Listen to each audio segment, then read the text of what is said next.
tọ́píìkì yẹn a ti sọ fún wa pé nǹkan mẹ́ta gbòógì ìní máa ń fa òórùn fóbìnrin àkọ́kọ́ òun ni poor hygiene tóbìnrin ò bá clean ṣé wá rí cleanliness yẹn oríṣiríṣiríṣiríṣi ọ̀nà ló pín sí obìnrin míì bá tọ̀ kò ní tàǹbà ìwò mẹ́ta ló wà lára obìnrin ìwò ìtọ̀ ìwò tó kọ́ ń gbà wọlé àti ìwò ìgbẹ́ ṣé rí ìwò mẹ́tẹ̀ẹ̀ta yẹn ṣé ráwọn ọkùnrin their reproductive channel open to the same urinary channel ibi tán máa fi tọ̀ náà máa fi bóbìnrin ṣe bẹ́ẹ̀ ibi táwa fi ń tọ̀ yàtọ̀ so tó bá tọ̀ tó tàǹbà problem ni dé àwọn obìnrin míì wà tán máa ń kó èékánná sọ́wọ́ ṣé ráwọn obìnrin tán máa ń fix èékánná ṣọ̀rọ̀ṣọ̀rọ̀ yẹn abẹ́ wọn máa rùn kò sí bó ṣe fẹ́ tàǹbà pẹ̀lú èékánná ṣọ̀rọ̀ṣọ̀rọ̀ kò sí bó ṣe fẹ́ fọ òbò pẹ̀lú èékánná gígùn kò sí ni because èékánná máa ń sharp àwọn lábíà yẹn dẹ̀ wà very very soft and flexible o ò ní fẹ́ wúndì ara ẹ so wàá kàn rọra ṣe díẹ̀díẹ̀ wàá rọ wa wọṣọ mọ́ so London cleanliness yẹn London personal hygiene ibẹ̀ ni tó bá tiẹ̀ máa fix èékánná tó máa gùn jù débi pé ò ní lè tàǹbà èmi òun wà carried away with makeup èékánná and makeup every other thing because ojú kọ́ ni agbára obìnrin òbò ẹ lágbára ẹ tójú ẹ bá fine tó bò ń rùn fake ni are you getting me London hygiene yẹn náà láti sọ pé ẹgẹ́ èékánná yín kẹ́ lè ráyè tàǹbà London hygiene ẹ máa change pants kò ń ṣe gbogbo gbàlèyàn ń wọ pátá tẹ́ ẹ bá jáde kò ní ìdíkẹ́ wọ pátá tó bá jẹ́nu ilé lẹ́wà pátá is part of dressing tẹ́ ẹ bá fẹ́ jáde ẹ wọ pátá tẹ́ ẹ bá ti dé ẹ bọ́ pátá yẹn ẹ bọ́ra kẹ́ ẹ ṣáwà kẹ́ ẹ wẹ̀ kẹ́ ẹ wà òkè kẹ́ ẹ wọṣọ tó atẹ́gùn máa fẹ́ só ojú ara lábẹ́ hygiene yẹn náà shaving náà wà ń bẹ̀ gbogbo ala understand wípé ọkùnrin mi ò láìkí pé kóbìnrin máa fárun tán kí gbogbo ẹ̀ wá tán yányán bẹ̀ ó lè trim ẹ̀ tó máa kù díẹ̀ síbẹ̀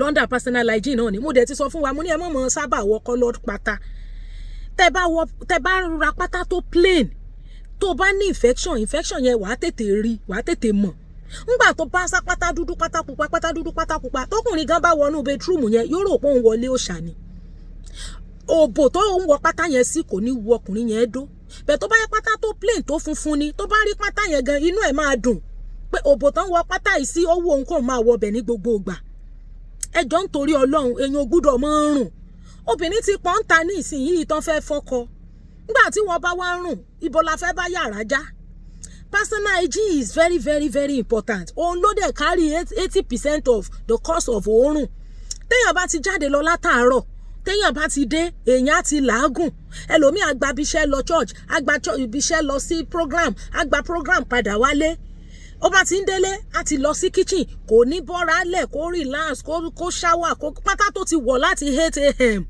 náà ni ó wà nídìí ẹ̀ di 8 alẹ́ ẹlòmíì ò tún ní wẹ̀ kó tó sùn gbogbo àágùn mọ́ gbogbo ẹ̀ ooru ara àti làágùn pọ̀ gbogbo ẹ̀ náà ni ó gbé lọ sùn ọ̀rọ̀ǹgì then ẹlòmíì máa ń kó pátá jọ ní ẹ̀ ní ìkẹ́ kó pátá jọ tẹ́ bá ti ń bọ́ pátá ẹ máa fọ̀ ebi pátá kan fọ́jọ́ kan náà ni tàbí fún dájì ọjọ́ gan téèyàn bá wọ pátá láàárọ̀ kò ń ṣe dandan kí pátá yẹn wà ń di èèyàn dálẹ́ gbogbo nǹkan yẹn ni máa ń fa òórùn tó bá dé bọ̀ wàá fọ̀ immediately wàá sa kò mélòó ni gbogbo pátá gbàmọ̀ sasọ kan tó tóbi ni so it's very important personal hygiene so ara nǹkan tí máa ń mú kí personal hygiene kóbìnrin ó mọ́ clean òun nìyẹn òórùn máa ń pa okó ni tókùnrin tó bá lóko tókó ẹ̀ bá le tó bá ti ń rùn okó yẹn máa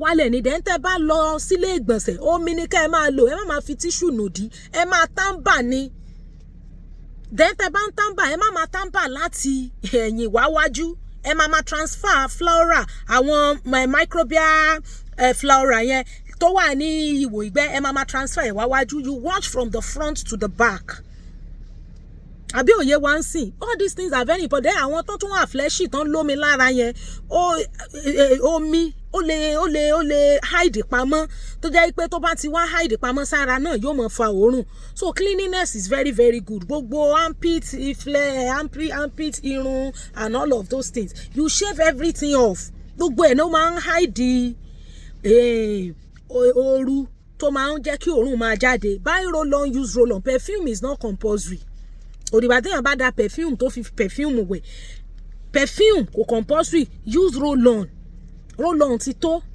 then tó bọ́ á jẹ́ pé o like perf you can use it is optional bẹ́ẹ̀ téèyàn bá wẹ̀ téèyàn dẹ̀ tàbá èèyàn ní ìdí perf kankan ó lè rùn ṣóyè wá. So personal hygiene ó wà lára tí máa ń fa òórùn.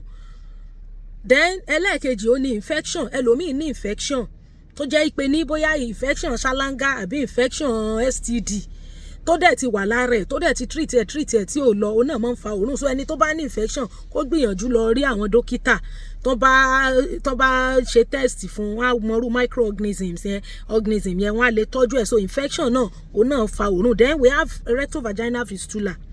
Rectovaginal fistula náà máa ń fa òórùn. Rectovaginal fistula yẹn òun ni ihò láti ilé ìgbẹ́ lọ bí ojú ara. Àwọn tó bá dẹ̀ ti bímọ ní sábà máa ń ṣe, àbí òye wa. Rectum means rectum, which is ilé ìgbẹ́. Vagina is normal ojú ara. Then fistula mean passage, ihò, just like a passage. No, so ẹni tó bá ti bóyá ẹni yẹn ìgbà tó bímọ tí wọ́n stitch ara, then ara yẹn bóyá wọ́n stitch ẹ̀ tán, so ìyẹn gan tó máa ń fa kí hair kó wà trapped lẹ́ra wọn míì tó bá ń dóko ojú ara wọn máa so látojú ara. Atẹ́gùn ibi tó ń stitch dáadáa yẹn, atẹ́gùn tí iṣó bá ti fẹ́ jáde níwò iṣó díẹ̀ ń bẹ́ àgbà ojú ara lọ.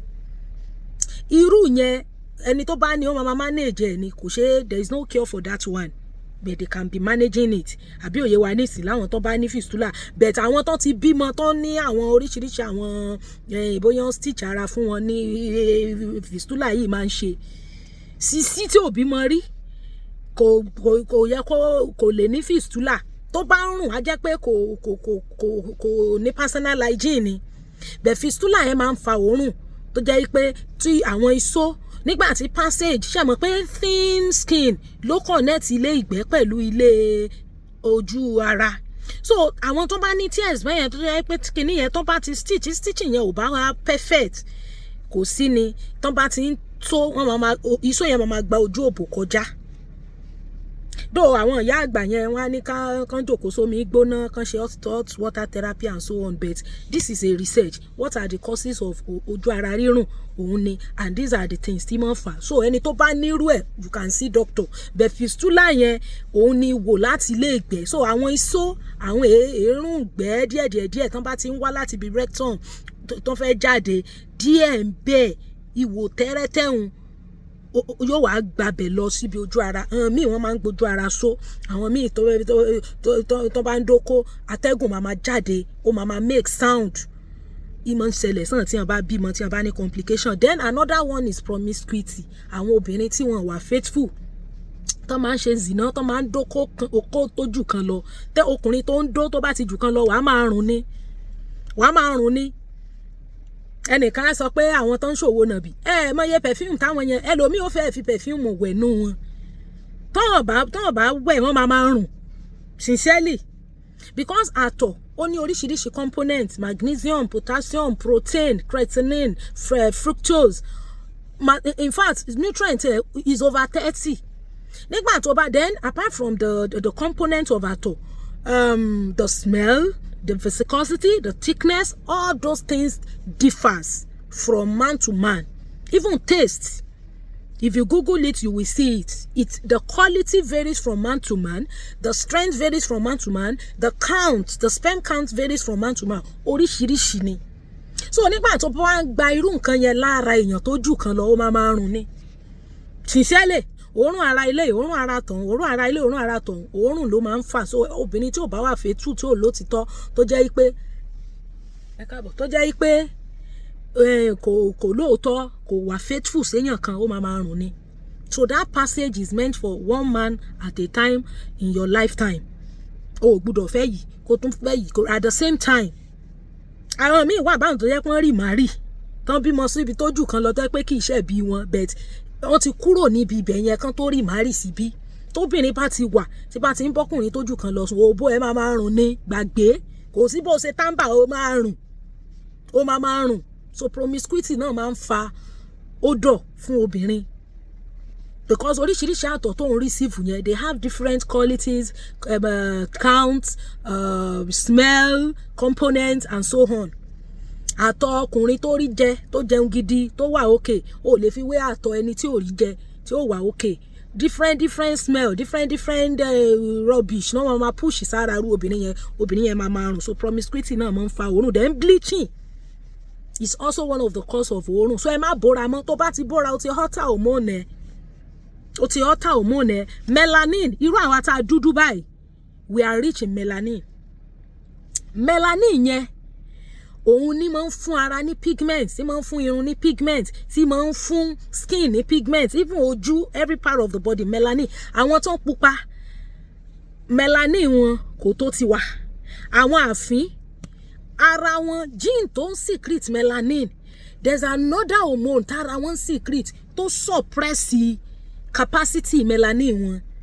So yóò wá mú wọn dàbí pé wọn ò ní gene tó ń secrete melanin yẹn. Their body, their hair will be white.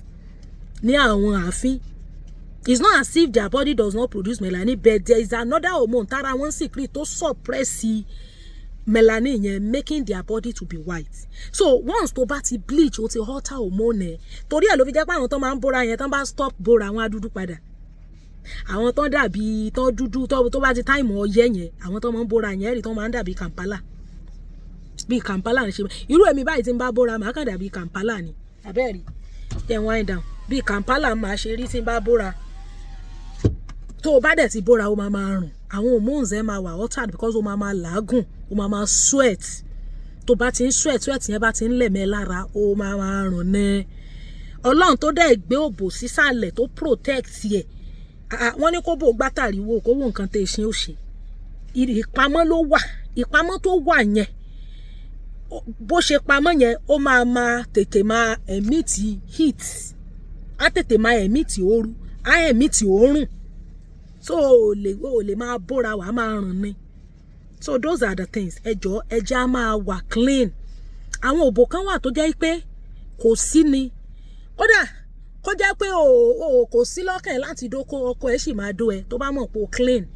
Bí ọkùnrin tó mọ̀ wípé eléyìí kúrè ìyá àǹbà kò ní tàǹbà, ìyí pátá kò ní fọ́, ó máa ìríra ló máa imagine kéèyàn yọ páàdì lójú ara. Ẹnìkan sọ lórí live TikTok live wa yẹn pé obìnrin yọ páàdì lójú ara ó sì fi sí inú wash and basin.